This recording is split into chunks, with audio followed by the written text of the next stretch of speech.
So believe it or not, it's a very funny story, and it how it ties together is pretty unique. I grew up in church, so no secular music my whole life until maybe about age 13 and 14. And I got snippets of it from other places. I visit people or hang out with them or what have you. So once I went off to get a job around, I think I was 14. I started working a little earlier than I was supposed to technically. And I got a paycheck. I would go buy cassettes and music. And during that time, we had lived in Atlanta and moved to Boston.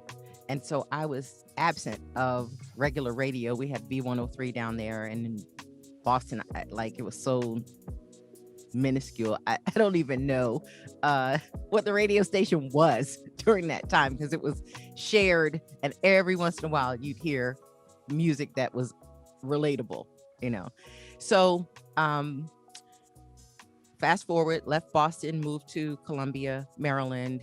And a year after I got here, after I graduated from high school, I went to Morgan. And that was my first explosive induction into music that wasn't what my parents had or what I saw on a video or what I might have heard on the radio here. And so over the years, you know, you pick up cassettes, you pick up CDs, you go to parties, you hear things. But I didn't start DJing until I was almost 40. I had gone through a pretty challenging divorce. And on the weekends, I would hang out with Ben and Jerry. And my girlfriends were like, this isn't going to work. We got to get you out of the house. This relationship with Ben and Jerry is not going in your favor. So they'd force me really to go to clubs with them. We always went to DC. It was just something about it being in the city there was so much bigger than Baltimore. And so we would go down Valet Park, get a meal or hang out someplace, and they can dance and I can't. So I'd be the purse holder or the person finding a seat and sit down, wait till everybody was done. And one of the days at one of the places, there were no chairs. And so I'm holding purses and a guy rolls up on me and says, hey, and on brown suit, brown shoes, and brown liquor in his glass. How many kids you got? Okay. Things have changed. So whenever I would go, I would find a place to sit so nobody could see me. Yes, it's very funny. So I could enjoy the music because that's the part I liked. And I had a new, wasn't a BlackBerry, it was the AT&T knockoff version, a Blackjack. And it had a notes section, and it was one of the early phones that had other capabilities, you know, besides just using it for phone service. And so I would sit in a corner and type in either verses I heard or the name of the song if I knew what it was. And iTunes was early then. This is like 05, 06. And so I get back home, and since I could download one song, I would download one song at a time. I'd make a CD that I could listen to in the car, or I would put it on my iPod, which was new, right? And I would go to the gym with it. So every week I was going to the gym every day, and I was listening for 2 weeks before my kids would go with their dad. And on those weekends I went out with the girls, I would refresh this list. But for 2 weeks every day, I was listening to the songs from the party in order of how I heard them at the party, thereby figuring out what songs go with what and figuring out cue points. Cause I would go, oh, that's the part where he dropped the song. Oh, that's the good part of the song. And I didn't know that I was calculating that in those earlier days. So that went on for like 4 years. And then I had a lot of music. I'd figured out how to use iTunes from my computer at work. I was a school teacher. And so whenever we had events, I would bring out, you know, the computer speakers with the Bose or the bass in the middle, you know, when that first switched over and it wasn't just the two little speakers, it ended up with that big bass piece in the middle. And so I plug up for events or do whatever was necessary to make the sound appropriate, and didn't have any clue how much better it could be at the time. And every time we had something for school or every time I went to friends' houses, I would carry my computer with all this music and the speakers and everything. And one day I was like, maybe I should learn to be a DJ. I'm like, you're doing a good job. We're enjoying the music, whatever. So I just went looking for a DJ that could play flawlessly without any interruptions.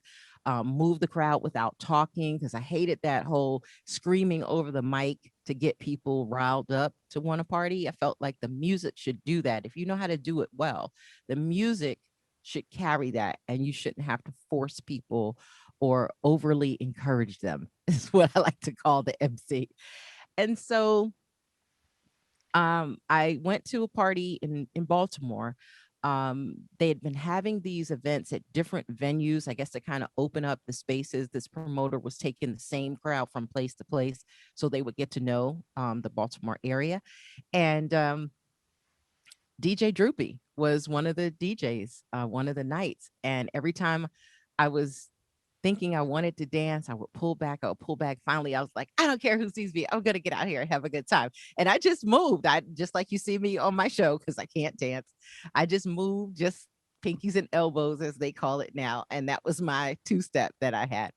And I could never sat down after that. And I approached him and said, hey, I'm thinking about learning to DJ. Would you be interested in teaching me? And he kind of looked, what? you know, he said, all right, here's my number, and I got his number, and I actually found out when he was playing for the rest of that month, and everywhere he went, I went. And I guess he figured out when I came in with my hat and my pencil and paper that I was seriously a student and not, just trying to be a hangers on or something like that. So that's how it actually got started. Oh, funny story. So when I go to those places, I come back to work with my little notes. And I had a coworker who was from New Jersey. His name was Jomo Folks. And I'd be like, Jomo, I heard this song and it goes like this. And he'd be like, oh yeah, that's such and such. I was like, how do you know this? So he was like a walking, you know, folder, book full of like CDs. He knew all kinds of music. And so one day he came and he's like, Monica, what's your DJ name going to be? Have you decided what it's going to be? And I was like, oh, that is true. I need to pick something, because I had already started going to classes and I told my friends, what I was doing. And I said, I don't know. He waited, came back a few minutes later. He was like, how about DJ a touch of class? Because you're in the classroom. And I was like, it's cool, but it's long. So I fooled around with it and fooled around it. And I realized, I don't really care too much for the new music. I like old school. So I was like, how can I put in a touch of classics? And then I was like, class 6, my line number when I pledged, AKA, was 6. And I said, oh, class 6, that'll tie in the classroom piece of me, the college piece of me. It'll be, anytime anybody asks me this, it kind of pulls together 2 worlds that I used to live in. This will be really cool. And so I went with classics and spelled it different so that, the pronunciation would be there for the old school music, but, classic style, black and white all the time, that. I would say the biggest one came about 5 years ago when I started out DJing at age. Actually, I really hit it hard at 41. I'd done all the learning parts, say 38 listening, 39 going to class, 39 to 40, about 40 and a half, almost 41. I was dating a guy that was a DJ that actually had been a teacher to me, wasn't Droopy, somebody else, that I met after him. And he owned a sound company. So on the weekends, I would ride with him because he did sound for a band that did like super big weddings, like super expensive weddings in places that I have never seen before. Amazing, amazing band. And so I would go with them and watch him put the sound together for these events 3 and 4 hours earlier than the actual wedding. And you know how long weddings are from start to finish. And then I would be there 3 to 4 hours after everything was over, watching him pack this up. And depending on where it was, this was a full day. A wedding that started at 3 o'clock, we would leave at 7 in the morning, to get to wherever we had to go. And so I got quite the learning experience with that. And over the time that I was practicing, he kept telling the band leader, man, she can play. She's really good. You should let her fill in instead of me so I can get a break, because he would set up all the equipment. And when the band took a break, he would do the DJing. Well, after a while, I was like, I know all those songs. I play all those songs. This is easy, just give me the list and I got it. And so that's what they started doing. And that's where I began to hone my skills. Um, so the most important thing I learned during that time, the most valuable thing you need to have is a knowledge about sound. Too many people worry so much about capability and don't realize that the sound is as important as the capability. Because if you sound trash, so does the music, no matter how beautifully you play it. So that was, one of the key things that I learned in that space. So I was taught to buy super expensive equipment that won't fail, and it hurt a lot in the beginning. But I've not replaced any of those pieces. I've upgraded, to better pieces as time has gone on, new controllers or speakers or whatever. But everything I had was always of high quality, and I really do appreciate that lesson. Um, I valued the equipment and I valued the skill set, and I didn't value myself. So my second biggest lesson would be know my worth, because in the beginning, nobody knew me as a DJ and I was willing to play for almost nothing, not realizing that I was actually part of the undercutting problem in DJing that exists. It's a very hard field to be in when people call just to find out your price and don't care about your skill. And so once I learned what that was and realized that it was okay to lose jobs if your price didn't fit in the range that the person wanted you to play for, that's when things became so much better for me as DJ. So, as a DJ, so my best learned lesson or best tip to give anybody coming into the field is to keep the price where it belongs for all of us, because too many DJs lose out by people jimmying the price down or finding the cheapest person. And I've learned over time that when you do give a lower price, they treat you that way, like you were discounted. I've been to plenty of events where there were sandwiches, and I've been to events where they included me in the actual menu that everyone else had. And all DJs know about that. And I've been to events where they didn't feed you at all, but asked you to play an extra hour or so. Yeah. Uh-huh.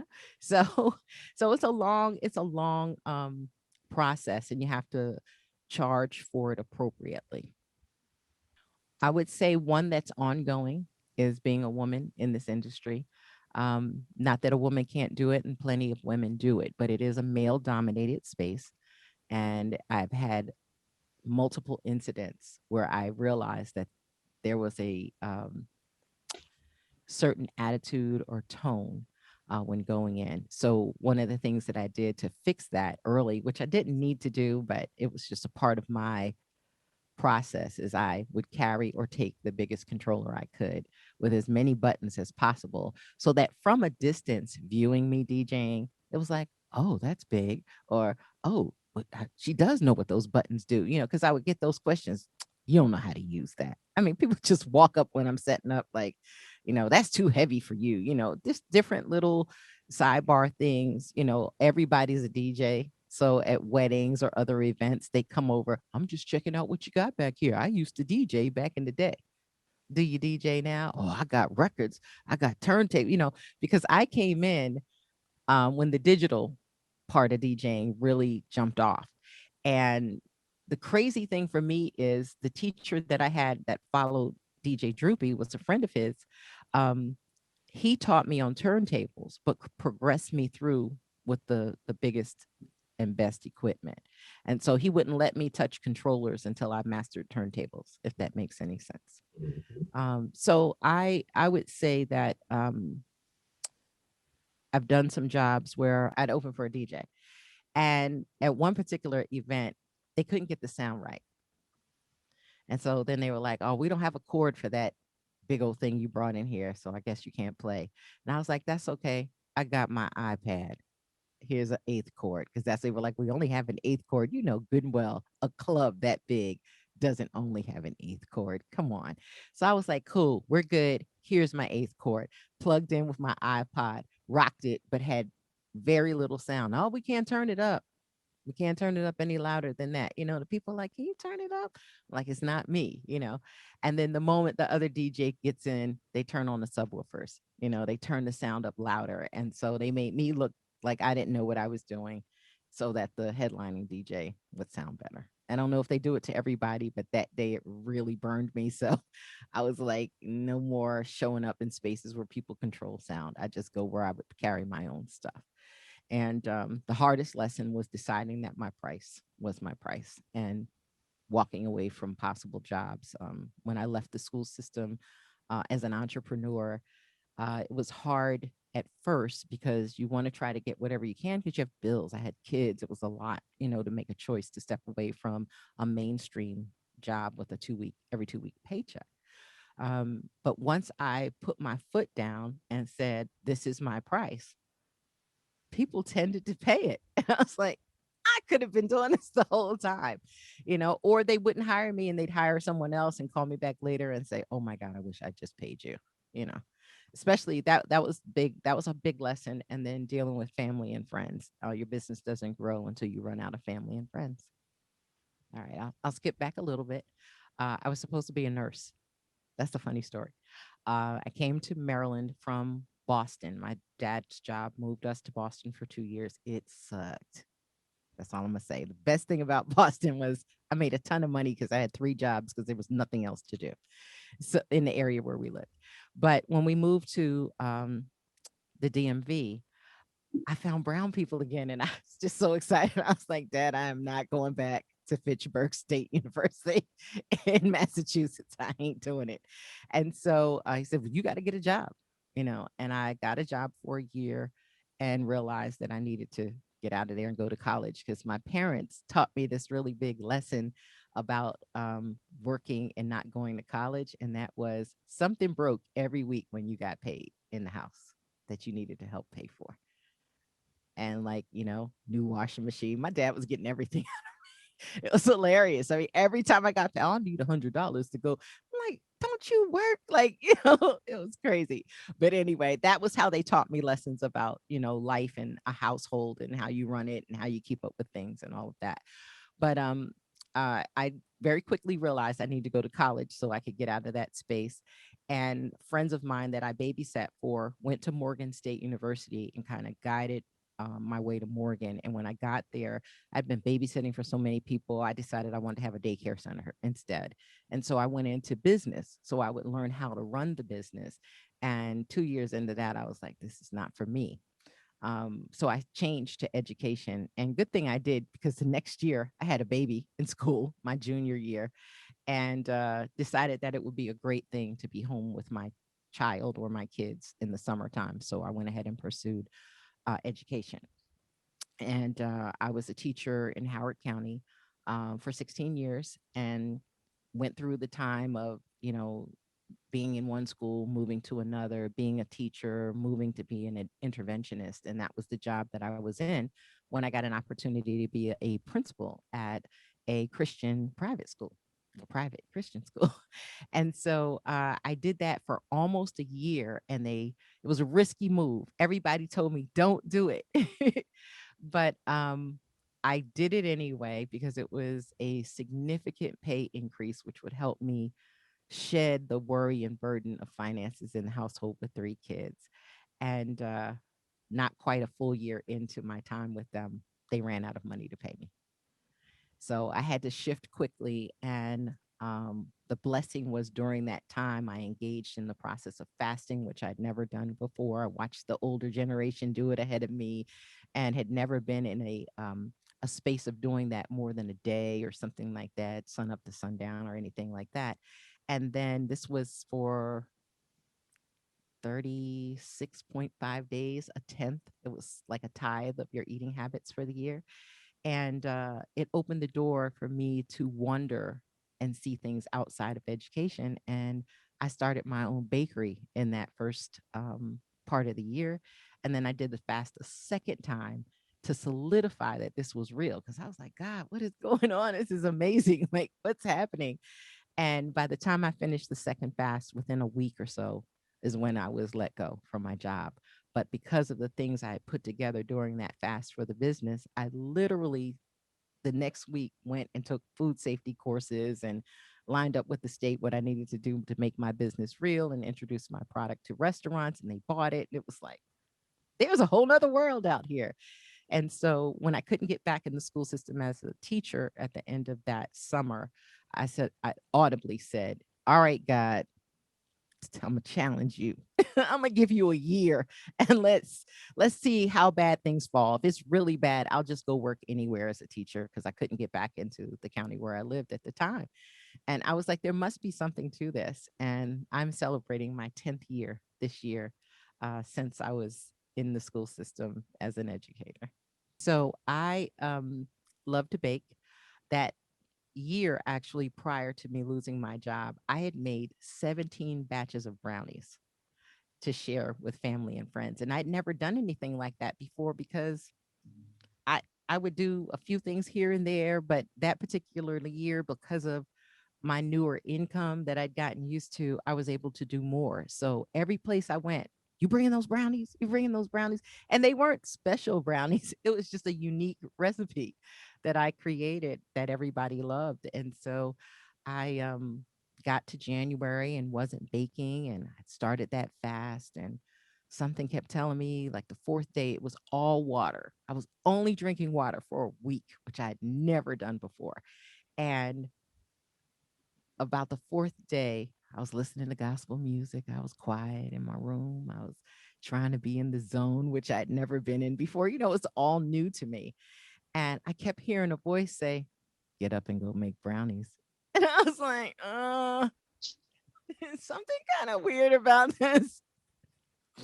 And so I try to rest and close my eyes and listen to music some more. And it was like, you should get up and go make brownies.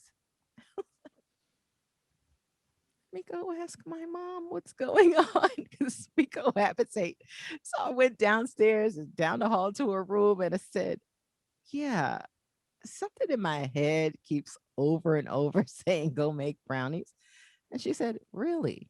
Like, and I said, no, I'm crying. I'm like, I've been trying to rest for like an hour and a half and I can't. And it keeps gnawing at me. And I thought it was maybe I had gotten into the habit of making the brownies so much that, you kind of soul tells you need it. So I got up and I made the brownies and I knew I couldn't eat them. So imagine I'm on my fourth day of only having water and smelling brownies fresh out of the oven. It was nuts. But I packaged them up in Ziploc bags, the snack size. I cut them all up into these different sizes. And everywhere I went to anyone who wasn't fasting, I gave them the brownies. And I gave my bank manager the brownies. She had donated furniture from one of the branches they closed locally to all of my teachers at my school. She knew I'd moved to being a principal and let me know that they were closing and we could have all of the desks and the break fronts, the furniture that were in the offices to give to the teachers. So I delivered brownies to her and her staff that day. It was the day after I, made that batch that I was told to make. And a couple days later, she called and she said, hey, I got this client I'm trying to woo. Can you put these together in a dressed up way? I don't care how you do it. I know you're creative. Can you find a way to put this together and bring me some brownies for my client? And I'll pay you, no problem. Same day, my girlfriend from work, from my old job, stopped by my office at the school and said, I saw this lady. She was sharing desserts at Whole Foods, and she had a little tag on it. And this is what it looks like. The stuff you shared with my family over the break, it was way better than this. You should consider being a baker. And so it was just these little nudges during that fast that kept happening. And a friend that lives in California, when Facebook was new, you could see everybody's post and everybody's name, like in the early days. Well, she posted something about an event called a chocolate affair in Baltimore. I'm silly. I get on the phone, I call up this number, and I'm like, let me see what this thing is. I'm thinking it's a small fry thing. And she says, I leave a message. I call and I say, hi, and my name is Monica Williams, and my company is Give Me Some Sugar. And I make these brownies that everybody loves. And I would love to see if they would, if we could share those with you guys at this event. And so the guy's almost laughing when he calls back and he's like, ma'am, this table costs $1,000, but I love your story. So we're going to put you on. Can you have 800 brownies in 10 days? Uh-huh. Everybody was at my house helping me do those brownies. I didn't know any rules or anything, but I developed the process of pretty much of what I do now through that experience. And when we got to do the event, I actually had to change the name of my business because I hadn't really solidified it yet. So when I went to look it up online, it was a porn site. Yep. So I had to change it very quickly and made it from Mommas Kitchen. I was in a conversation with a friend I know that was mentoring me. And we were just chatting. And I was like, I don't know. I've got to come up with something. You know, everything I've learned has come from my mom's kitchen. And she was like, that's the name. I was like, what? She was like, from Mama's Kitchen. It sounds so wholesome. And I was like, it does. And it ties in everything I learned from my mom and my grandmothers. So that's the way that From Mama's Kitchen was born. These are lifesavers. And I was introduced to this book. And the concept is that you do these 6 things every morning when you wake up. And after it became true for me, and this really worked, I've been telling people about this book since I read it. And the concept is that you have your moment of silence in the morning, quiet just for you, meditate, pray, whatever you do, affirmations, visualization, exercise, reading, and scribing. And I thought that affirmations were like, it was conceit. You're not supposed to say nice things to yourself. And I realized in that time period, I wasn't being very nice to me. I was talking down to myself all the time, and I was not looking forward, even though I should. I would project goals and ideas. I would talk myself out of them. So this turned me around and very quickly showed me how fast, when you put things out there, they walk up and greet you. And now I had a better understanding as to why things went as well as they did for me. As a result of me being exposed to this book. So that miracle morning, I started doing that, and jobs started greeting me, and opportunities started walking up, and people started buying, or people remember my card from some other event that I did. And for 7 years, we did this huge event in the middle of Columbia. In the summertime, it was like the week school got out. They had this festival of the arts down in Columbia, and they gave me a tent my first year. I don't think they really understood what all I was doing in the space, but they had vendors that had to have certain kinds of licenses. But because I was a wholesaler for the state, and my stuff was packaged like with flowers and all that kind of stuff all around, decorated, like people didn't know if I had gardening or desserts, you know. But we were able to make what I would need for about 3 months during that time in a one weekend setting. And it was just an incredible experience. So I tell people I bake all week and I party all weekend. I've been saying that for years. You know, that's my new life. I don't have that mainstream 9 to 5 job. I get I get to do things. I don't have to do things. Get the privilege of being able to share my gifts. I don't have to work for someone else because I work for God. I mean, that's my boss. That's how I look at it every day. You know, whatever I wake up and he tells me to do, that's what I go do. And it's not always audible and it's not always there. It's just you wake up with a giving spirit, and where you see a need, you fill the gap. And that's how you know you work for him. So I started this miracle morning practice and continued it over a course of years. And every year would get better. In fact, the second year, it was so good, I paused. I stopped doing it for like 3 months. Stuff was coming at me so fast, I almost couldn't handle it. And then when things started going left and right, I was like, okay, get back on that. You know, you need that. But it was my no worries jacket I would put on in the morning, because by the time I did the meditation and the exercise and the affirmations, which I were very hard for me, I had to figure out how to do. I always read, but I enjoyed reading biographies because it showed me the ups and downs of people's lives, and it normalized the space that I was in. And journaling wasn't something I loved doing. I like to write, but I found that there was a space where if I emptied my soul, there was a way for me to put something else in. So the journaling was a big help. So I went on with that for about 5 years. And when the pandemic hit, I really didn't know which way I was going to go.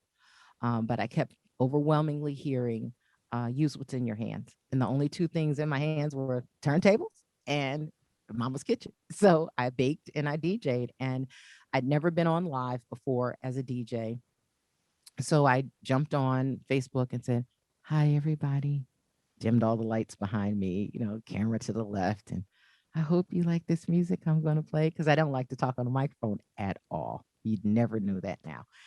And so I did every day, I did a session from 1 to 3, encouraged by DJ LV. And I would talk about Mama's Kitchen during that time, and people were buying the sweets.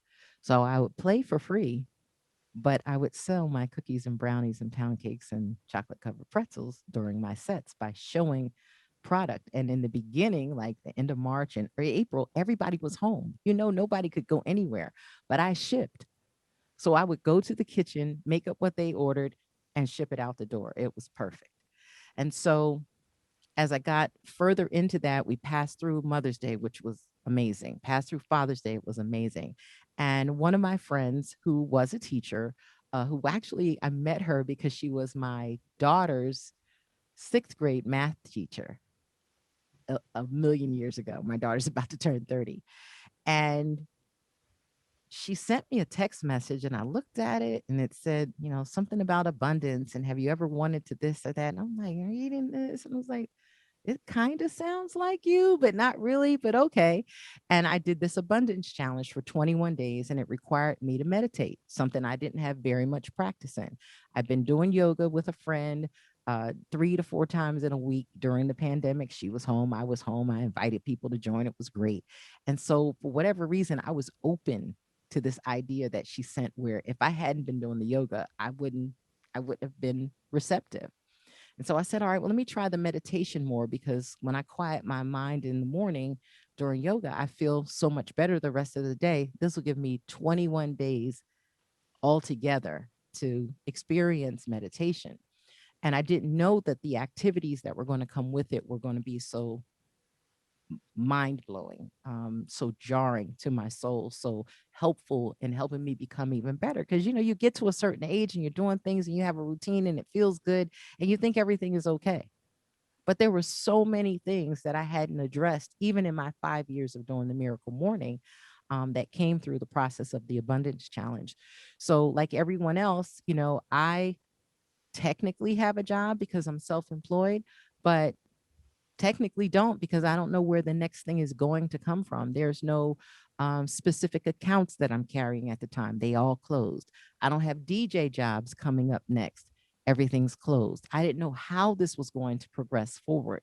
So when I got to June and I did this abundance challenge, it's almost like, how you have a faucet that trickles and then you turn it on more and it begins to flow and then you turn it even more and it just begins to barrel out. When I finished the abundance challenge, that's what life felt like from all angles, whether it was friendships or kindness or whatever it was.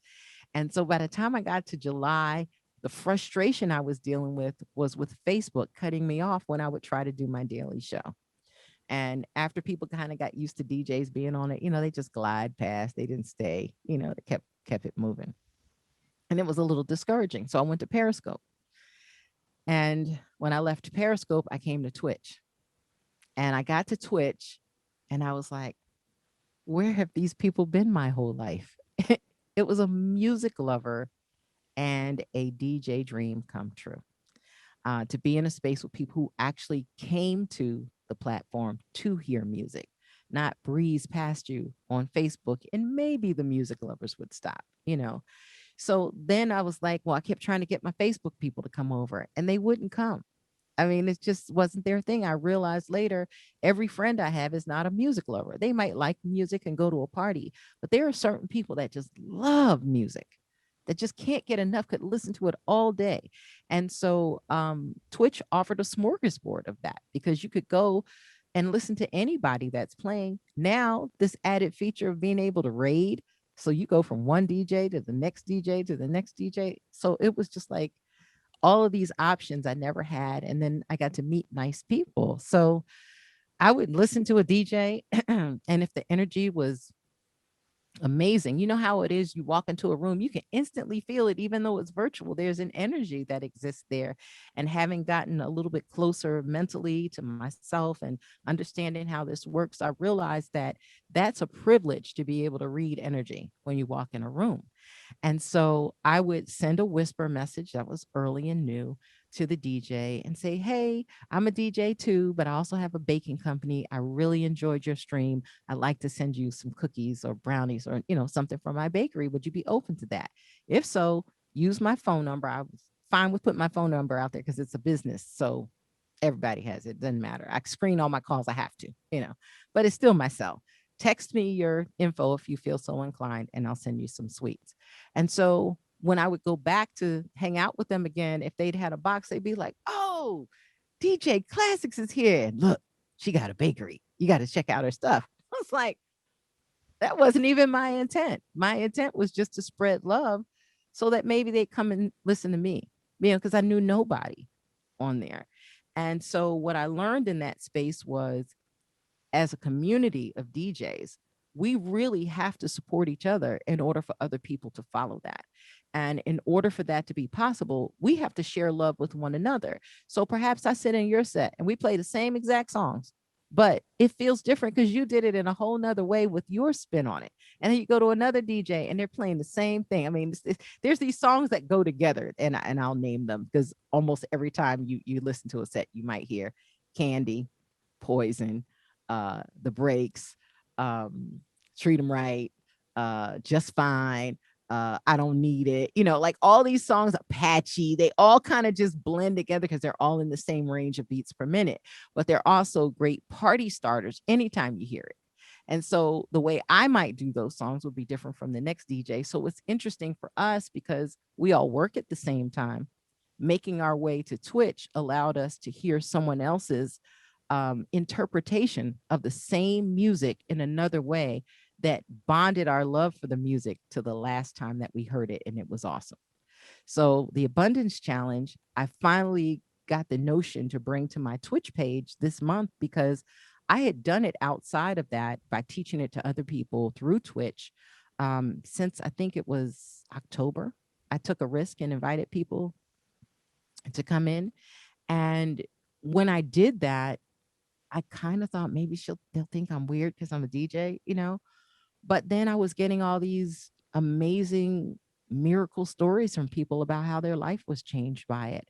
And so I would mention it in my sets and I would be playing music, and then I would pause and be like, look, if you're not following your dreams, you need to follow your dreams. I just realized that, like the Pied Piper or whatever, I almost hate to use that term anymore, but I have to lead where my heart is telling me to lead because there's a purpose for me being on here beyond playing music. I could play the same songs every day and people would come, or I could deviate and go somewhere else. And so a big lesson I learned from, again, from DJ LV was to just play what you like. Be yourself, be authentically you, because that's what draws people in, not being somebody else, not doing exactly what you see somewhere else, but allowing your own energy to flow out to your audience for them to have a connection. And so doing the Abundance Challenge on my page was a huge risk. Everybody knows, if you're on Twitch, that growth potential is the most important part of it. And, if you lose people because you do something different, um, you kind of feel like, oh, I lost my audience. Maybe they think different of me, or just maybe some people really aren't ready for something like that. But I felt like if I did it from my heart and it helped one person that's at home alone, only has Twitch in their hand for community, then I would help them get to another space. If there was one person that lost their job that isn't now considering other alternatives because their life is in a low place, then I've done my job. If I show somebody they don't have to worry about money the way I used to worry about money and carry around the spirit of, oh, I'm broke, we can't afford that. Oh, I'm broke, I can't buy that. Oh, I'm broke. Like I used to say it so much, it was true. But when I began to exude this joy that came from the Abundance Challenge, that's what people were picking up on in my set. And I felt like I was shortchanging them if I didn't share it with them, how I got to feel this joyful, how this glow they describe, where it came from. I wanted it to make sense and give them an opportunity to be able to share it too, because if I'm contagious, they're contagious, and so on. So that's how the Abundance Challenge made it to my page. And we're currently on day 11. And I start my show the regular way with music and greeting everyone and having a good time. And at a certain point, I pause and shift the atmosphere to a more meditative place, a contemplative place, and talk to them about setting goals and becoming better each day. I play the meditation and then tell them what the activity is. And out of my listening audience, 47 people requested getting the information personally so that they can actually do the tasks at home on their own. And that was incredible. I've not carried a class of people that big. And then I was like, hey kid, you're teaching again. Which is cool because I love it and I get to teach what I want and it's what I've always wanted anyway. So I would tell anybody nothing beats a failure but a try. Plain and simple.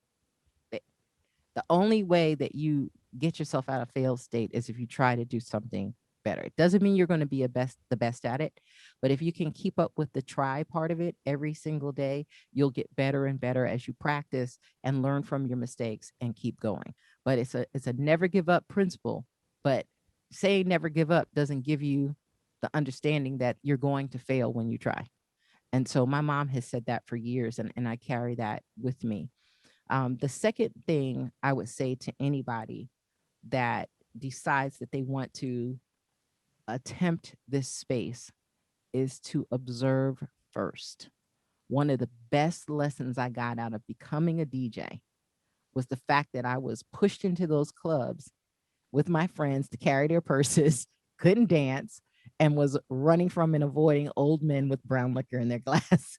And I got a chance to really absorb the music and feel the energy that exists with it, to know how to take people up on a high and bring them down and shift it around. And I can do that in my Twitch stream anytime. I can start off all high energy. I can make you cry. I remember a day when we found out about Breonna Taylor, the decision that was made in reference to the officers, and it started coming through in the stream. And I was playing like Beyonce and Jay-Z verses, like something I made up for the day, you know. And I just said, you know what, you guys, I want to continue what I'm doing, but I'm so mad right now. I just need to play my angry playlist. And they were like, us too, you know? And so I played all this, like, I don't know, Annie Up, Public Enemy, just everything that was like angst and anger and stress and I can't take it. I need a vet, because clearly our voices aren't heard and our lives don't matter. And if somebody can roll up into one of my kids' houses and just shoot them up like that, and then watching Judas and the Black Messiah and seeing that the other day and just knowing that there's just no control over what people do, and as much as you try to give, there's always something that's the opposite to that, but that's to push you towards greatness. I know that now. But when we finished the set, by the time I got to the end, we were playing Yolanda Adams, and I didn't lose one person in the transition of my feelings through the music. I cried, I was angry, I went through so many emotions on screen, and I've had people come back and tell me that was their pivotal moment where they were like, I'm never going to stop following her. I love her. It's like, what? It was like, you just became real to everybody on screen and you didn't care. And I was like, that's the advice. Be yourself so that what you push out is what you exactly are. And grow. Never stop growing. Always keep growing, because growth has the power to take you to places you've never seen. You watch a plant. In fact, the other day, let me switch to that real quick. I, I had my listeners watch a plant grow the other day in real time, like, speed up camera situation. And the first time, I'm trying to make myself a little bigger. The first time they watched that plant grow,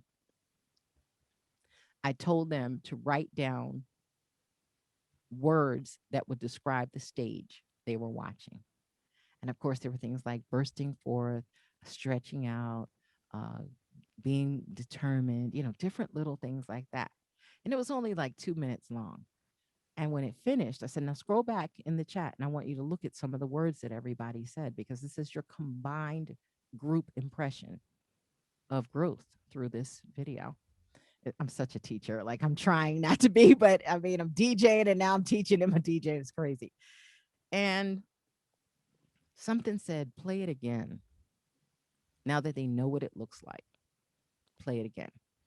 So I played it the second time and I got longer phrases, fuller sentences, better descriptions of what that process really was. And then there was one pivotal moment in the beginning where the bean was underground in the dark and it began to grow roots south prior to growing roots north in order to create a foundation and a stabilization.